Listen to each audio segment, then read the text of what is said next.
नमस्कार, आप देख रहे हैं छोटा नागपुर लाइव और मैं हूं दशरथ प्रधान।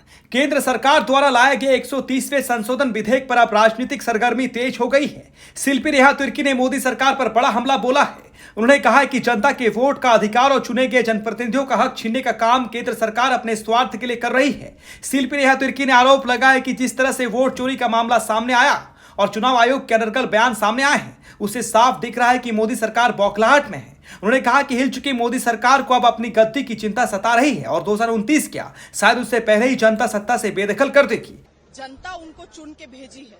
पहले क्या होता था कि चीजें जो गलत होती थी उसके अनुसार बहुत कार्रवाई होता था, तब लोग जो जेल जाते थे। अब तो बिना कुछ किए धरे लोगों को जेल भेज दिया जा रहा है। तो वैसे हालात में आप बोलेंगे कि 30 दिन के अंदर आप कुर्सी छोड़ो। आप कौन होते हैं? जनता ने उनको चुन के भेजा है, आपने उनको फंसा के जेल भेज दिया, अब कुर्सी भी छुड़वा दे रहे हैं कानून बना के। तो मतलब आप अपने अनुसार, अपने सुविधा को देखते हुए, अपने स्वार्थ को देखते हुए आप संविधान में संशोधन कर रहे हैं। देश में ये पहली बार इतिहास में इस तरह से हो रहा है। पहले जनता के हित में संशोधन हुए हैं यूपीए सरकार में, अब ये क्या हो रहा है, पॉलिटिकल पार्टी अपने हित में चीजों को करने के लिए संशोधन कर रही है। नहीं, मनमत तानाशाही तो है ही, तानाशाही है।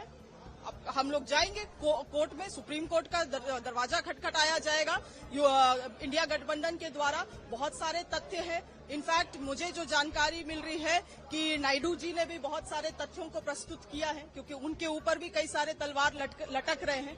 तो साइलेंटली वो भी प्रधानमंत्री से मिलके इन नीतियों के खिलाफ, इस कानून के खिलाफ काफी सारे तथ्यों को प्रकट किए हैं। तो मैं तो कह रही हूँ, उनके जो दल के लोग हैं वह खुद इस बात से कन्विंस्ड नहीं है, तो विपक्ष को वो कैसे कन्विंस्ड करेंगे? तानाशाही है, दो लोग देश को चला रहे हैं। धन्यवाद।